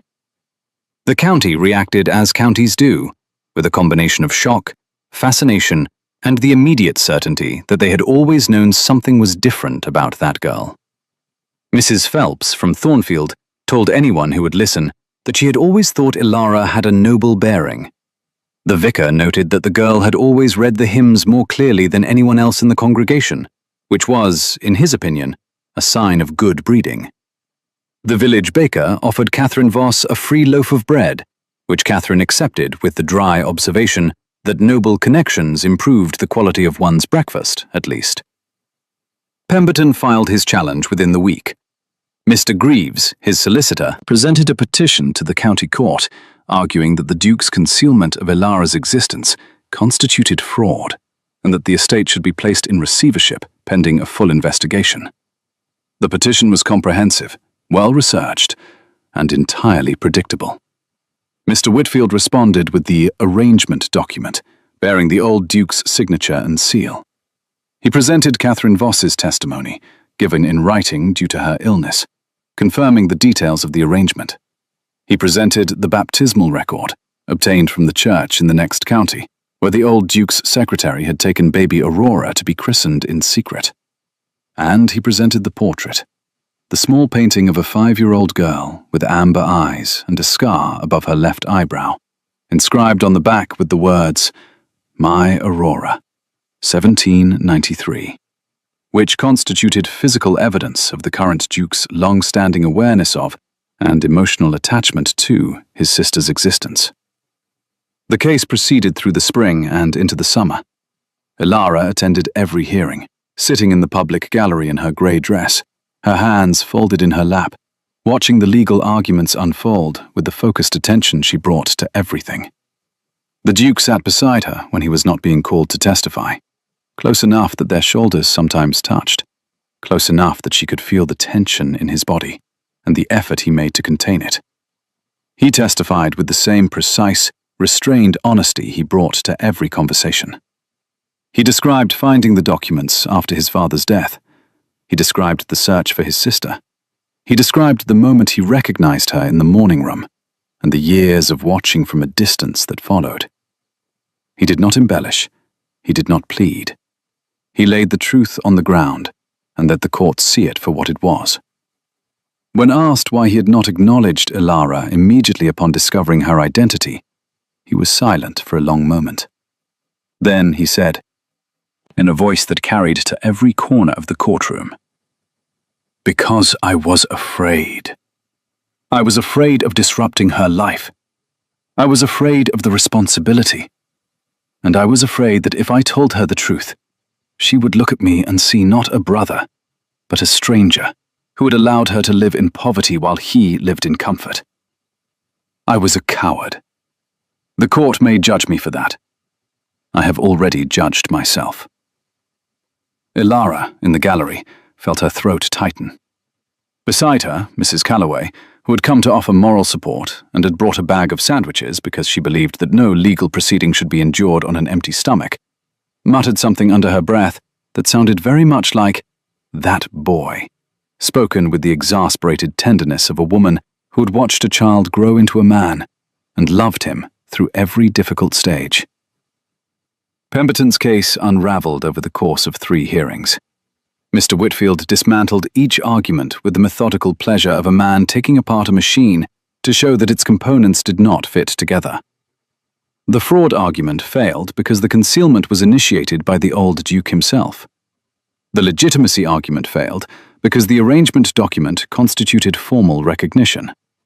The receivership argument failed because the current Duke had voluntarily and publicly acknowledged Ilara's claim, which demonstrated good faith rather than fraudulent intent. On the 14th of July, the court ruled in favor of the Duke and Ilara. The Ashworth estate charter was upheld. Ilara Catherine Voss, née Aurora Catherine Ashworth, was recognized as the legitimate daughter of the late Duke and the legal heir to the Ashworth estate. Lord Pemberton's petition was dismissed with costs. Pemberton left the courthouse without looking at anyone.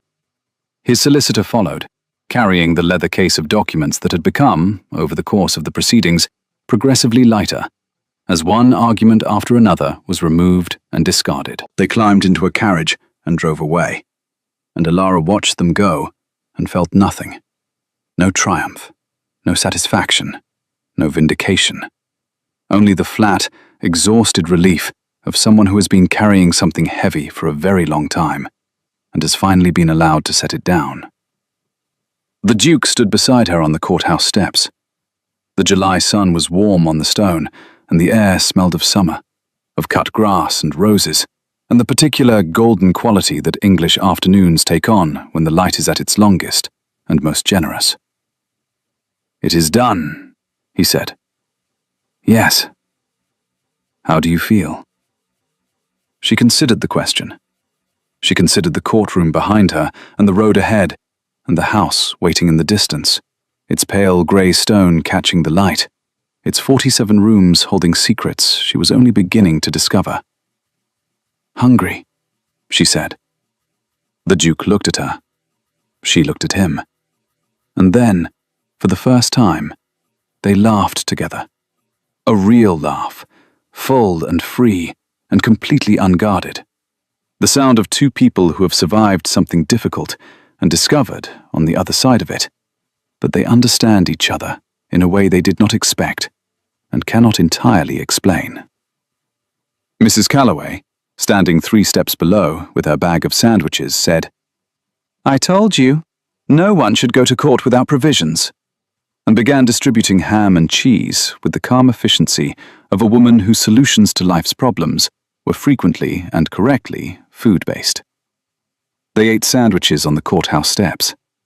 The Duke of Ashworth and his sister and his cook, sitting in the sun, eating ham and cheese, laughing at nothing and everything. And if anyone passing thought the sight was unusual, they had the good sense not to say so. The summer that followed was the strangest and the sweetest of Alara's life.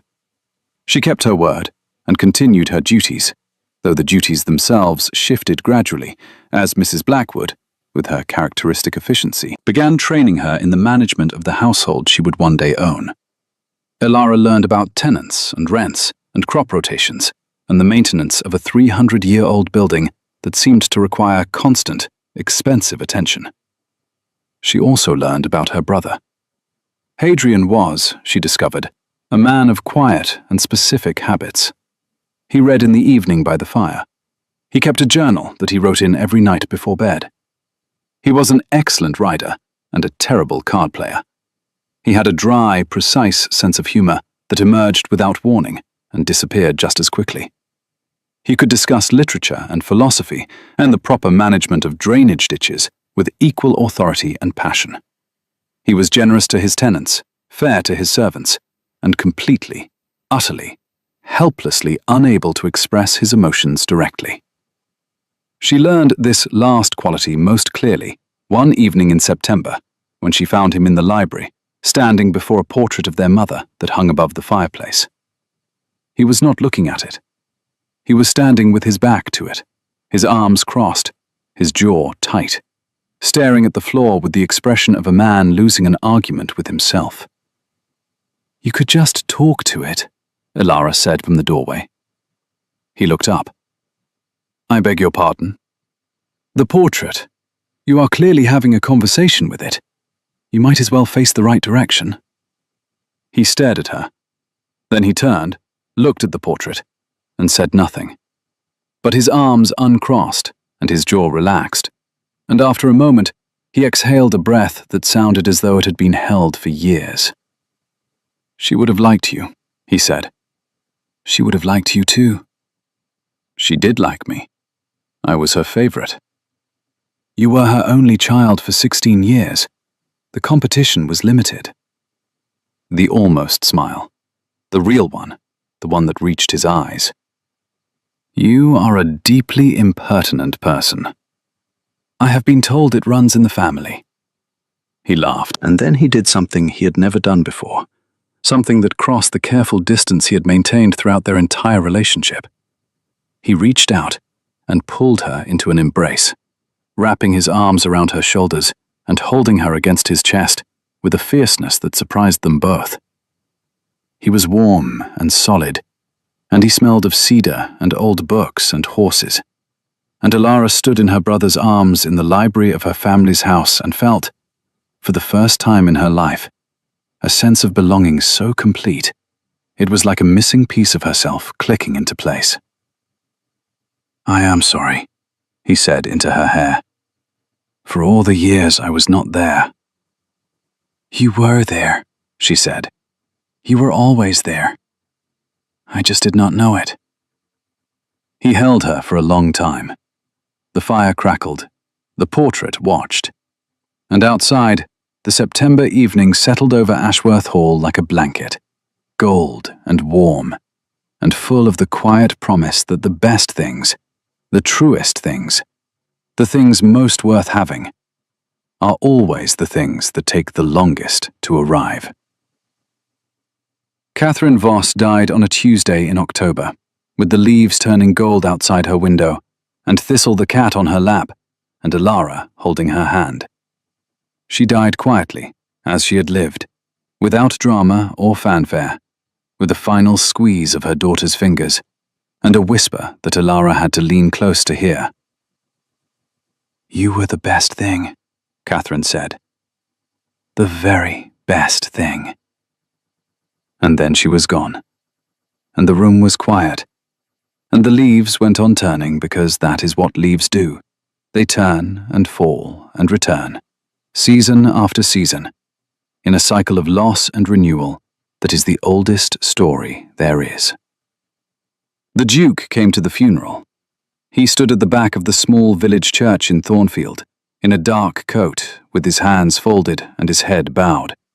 And he paid his respects to the woman who had raised his sister with the same silent, serious reverence he brought to everything that mattered. He did not speak to anyone. He did not draw attention to himself. He was simply there, a presence, a witness, a brother standing in the background of his sister's grief and holding space for it without trying to fix it or diminish it or explain it away. After the service, after the mourners had dispersed and the grave had been covered, and the vicar had said his final words, the Duke and Alara walked back to Ashworth Hall together. They did not take the carriage. They walked the 2 miles in the October afternoon, through the lane with its canopy of turning oaks, and the field where the last wildflowers of the year were making their final stand against the coming winter. They did not speak for most of the walk. There was nothing to say that had not already been said, or that could not be said better by the simple act of walking together, step by step, through a landscape that was changing around them just as they were changing within it. Near the gates of the estate, Alara stopped. The Duke stopped beside her. "She asked me to tell you something," Alara said, "before she died.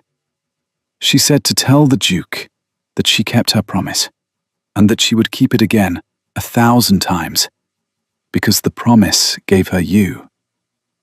The Duke's face did not change. His composure did not crack. But his hand found hers, and he held it, and they stood at the gates of Ashworth Hall in the October light, while the leaves fell around them like letters from a language they were only beginning to learn. A year passed, then 2. Alara grew into her dual life with a grace that surprised everyone, including herself. She was Alara Voss in the village, where she visited her mother's grave every Sunday, and brought flowers from the Ashworth gardens, and sat on the bench that the Duke had placed there, a simple stone bench with no inscription, because Catherine, who valued honesty above all things, would have found any engraved sentiment inadequate compared to the truth. She was Miss Ashworth in the county, at the social events and dinners and charitable functions that her position now required her to attend. She wore the clothes that Lady Charlotte, who had arrived from London in a whirlwind of silk and perfume and unbridled enthusiasm upon learning she had a sister, helped her choose. She navigated the complex rituals of county society with a combination of natural poise and strategic observation that impressed even Mrs. Blackwood, who was not easily impressed. And she was Alara at home, in the house that was slowly, room by room, becoming hers. Not in ownership, not yet, but in belonging. She knew which floorboards creaked. She knew where the morning light fell in the library.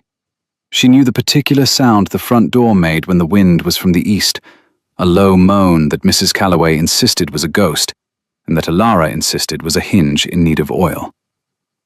She and Hadrian settled into a rhythm. They took breakfast together most mornings, in the small dining room that overlooked the garden. He drank tea, she drank coffee, a preference that he considered slightly barbaric, and that she defended with a passion that was, by the 3rd month, clearly part of a running joke that neither of them acknowledged as a joke, because acknowledging it would have ruined it. They argued about books. They disagreed about the management of the South Field. They agreed about the importance of fair wages for tenants, and the inferiority of cold soup as a concept. They discovered that they shared a tendency towards silence in the face of strong emotion, a tendency they had each believed was unique to themselves, and that turned out to be a family trait, inherited from a mother they had both loved and lost in different ways. Charlotte came and went, filling the house with her particular brand of cheerful chaos. She had decided, within approximately 6 minutes of meeting Alara, that they were destined to be the closest of sisters, and she pursued this destiny with the single-minded energy of a woman who had never been told no, or, if she had been told no, had simply not heard it. "You must come to London," Charlotte said one evening, draped across a sofa in the drawing room with a glass of wine and an expression of absolute certainty. "You must meet everyone. You must see the opera. You must buy at least 12 dresses and attend at least 4 balls and break at least 2 hearts." "I have no interest in breaking hearts," Alara said. "That is precisely why you will break them. The ones who are not trying are always the most devastating." The Duke, reading by the fire, turned a page and said, without looking up, "Please do not encourage her to devastate anyone, Charlotte. We have only just finished the legal proceedings." "Legal proceedings are dull. Hearts are interesting." "Alara, do you dance?" "No." "I will teach you. Hadrian, you must help. You are an adequate dancer, when you can be persuaded to attempt it." "I was not aware I was being recruited." "Consider yourself recruited. Tuesday evening, the music room. Bring your sense of rhythm, such as it is." The dancing lessons became a regular occurrence, and they were, to Alara's surprise, one of the most unexpectedly joyful discoveries of her new life. Not because of the dancing itself, which she found awkward and slightly embarrassing, but because of the laughter. Charlotte played the pianoforte with enthusiastic imprecision. Hadrian danced with the rigid formality of a man who had learned the steps from a diagram, and Alara stepped on both of their feet with such reliable consistency that it became a point of pride. They laughed. They laughed in a music room while Charlotte played increasingly dramatic compositions, and Hadrian attempted to explain the concept of a waltz with the frustrated patience of a man teaching military strategy to someone who kept wandering off to look at flowers. They laughed until Alara's stomach hurt, and Charlotte was crying, and Hadrian was sitting in a chair with his hand over his face, making sounds that might have been laughter, or might have been despair, and were probably both. It was, Alara thought later, lying in her bed, which was now a proper bed in a proper room in the family wing, rather than the narrow servants' quarters. The sound of a family learning how to be one.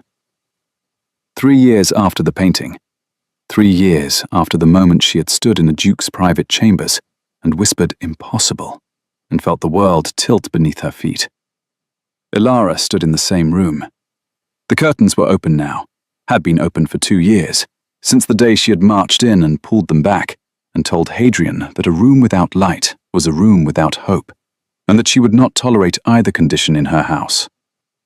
The morning sun streamed through the tall windows and fell across the desk where Hadrian was writing a letter, and across the bookshelf where the hidden panel stood permanently open, empty, because the portrait was no longer behind it. The portrait hung in the main hall now, beside the portraits of every other member of the Ashworth family. A small painting of a 5-year-old girl with dark curls and amber eyes and a serious expression, in a white lace dress with pearl buttons, in a gold frame that caught the light.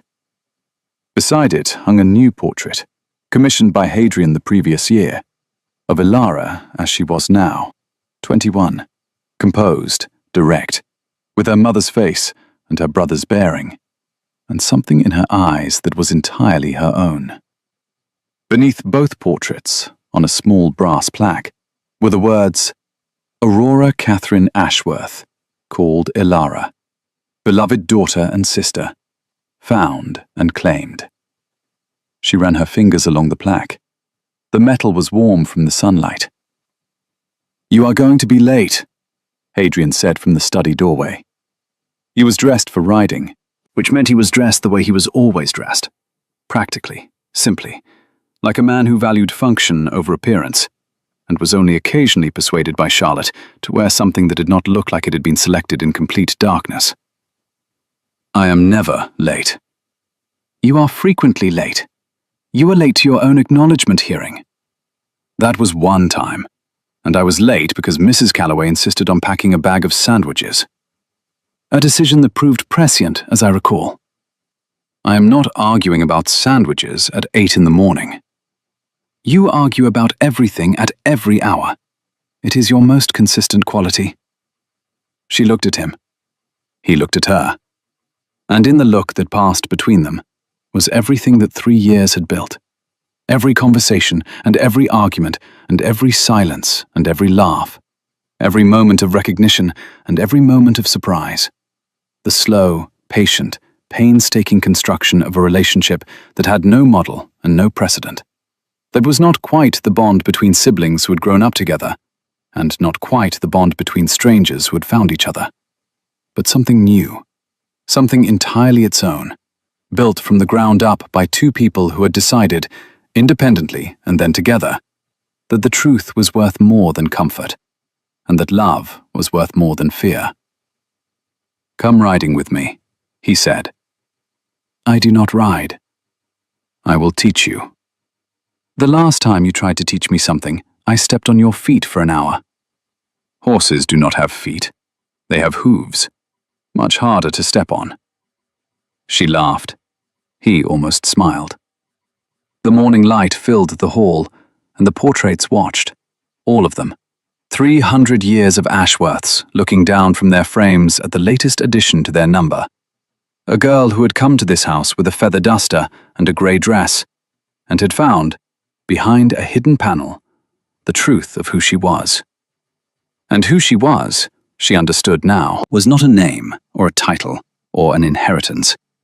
Who she was the sum of every person who had loved her. Catherine, who had given her a home. Hadrian, who had given her back her history. Charlotte, who had given her laughter. Mrs. Calloway, who had given her sandwiches, which was, in its way, just as important. She was Ilara. She was Aurora. She was the carpenter's daughter and the duke's sister and the heir to Ashworth Hall. She was all of these things at once, and she was beginning to understand that this was not a contradiction, but a wealth. Not a confusion of identity, but an abundance of it. The rare and fortunate condition of a person who has been loved by enough people to have more than one name for who she is. "Fine," she said. "I will learn to ride. But if I fall off, you are explaining it to Charlotte." "If you fall off, Charlotte will blame me regardless. She has decided that everything that goes wrong in this household is my fault. Last week she blamed me for the weather." "The weather was terrible." "It was October. October is always terrible. That is not a personal failing." They walked out together, through the entrance hall, past the portraits, past the brass plaque, past the morning light that lay across the stone floor like a golden road. They walked out the front door and into the morning, where Solomon waited with a second horse beside him, a gentle bay mare with kind eyes and a temperament that suggested she had been selected specifically for a rider who might step on things. Ilara looked at the horse. The horse looked at Ilara with an expression of patient resignation. "Her name is Patience," Hadrian said. "Of course it is." She climbed into the saddle. It was awkward and graceless, and she was absolutely certain she was doing it wrong. Hadrian adjusted her grip on the reins with the careful precision he brought to everything, his hands steady, his instructions clear, his voice the low, patient tone of a man who had finally learned that the things worth teaching are the things worth teaching slowly. They rode out across the grounds, side by side, the great house growing smaller behind them, the morning spreading wide and green and open ahead. The air smelled of grass, and the last of the summer roses, and the particular quality of October that is neither warm nor cold, but both. The season of transition. The season of things changing into what they will become next. Ilara rode badly. She gripped too hard and sat too stiffly, and Patience, living up to her name, plodded forward with the calm, philosophical gait of a horse who understood that new riders required tolerance, and that tolerance, while not exciting, was a virtue. Hadrian rode beside her. He did not rush her. He did not correct too often. He was there, a steady presence at her side. The way he had been there, she now understood, for her entire life, even when she had not known it. Even when he had been nothing more than a shadow behind a panel, a name she did not know, a brother she had not yet found. The lake came into view, still as glass, reflecting the sky and the trees, and the two riders approaching its edge. Ilara pulled Patience to a stop and looked out across the water. The world was quiet. The world was wide. "Hadrian." "Yes." "Thank you. For the painting. For the panel you forgot to close.